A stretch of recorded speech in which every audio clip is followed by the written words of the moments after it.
ତ ଦିବ୍ୟାଙ୍ଗଙ୍କ ଆଜିଠାରୁ ଆମରଣ ଅନାଶନ ଆରମ୍ଭ।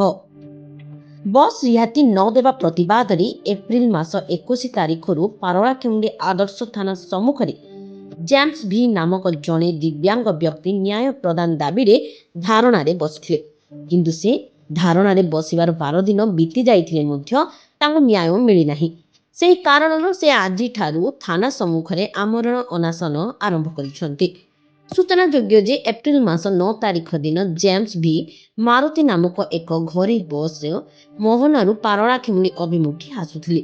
ସେ ଜଣେ 60% ଦିବ୍ୟାଙ୍ଗ ହୋଇଥିବାରୁ ତାଙ୍କୁ ଦିବ୍ୟାଙ୍ଗ ଜନ ଅଧିକାର ଅଧିନିୟମ 2016 ପ୍ରକାରେ ସମ୍ପୂର୍ଣ୍ଣ ରିହାତି ଦେବା କଥା। କିନ୍ତୁ ମାରୁତି ନାମକ ଘରୋଇ ବସ୍ ଦିବ୍ୟାଙ୍ଗଙ୍କ ପାଇଁ କରିଥିବା ନିୟମକୁ ନ ମାନି ମୋତେ ଅସୌଜନ୍ୟ ବ୍ୟବହାର କରି ଓହ୍ଲାଇବାକୁ ବାଧ୍ୟ କରିଥିଲେ। ଉକ୍ତ ଘଟଣାକୁ କେନ୍ଦ୍ର କରି ଏପ୍ରିଲ ମାସ 11 ତାରିଖରେ ପାରଳାଖେମୁଣ୍ଡି ଆଦର୍ଶ ଥାନାରେ ଲିଖିତ ଭାବେ ଅଭିଯୋଗ କରିଥିଲେ। କିନ୍ତୁ ଆଜି ଯାଏଁ ମାମଲା ପଞ୍ଜୀକରଣ କରାଯାଇ ନାହିଁ। ସେହି ଦିନଠାରୁ ଧାରଣାରେ ବସିଥିଲେ। ଆଜିଠାରୁ ସେ ଆମରଣ ଅନାଶନ ଆରମ୍ଭ କରିଛନ୍ତି।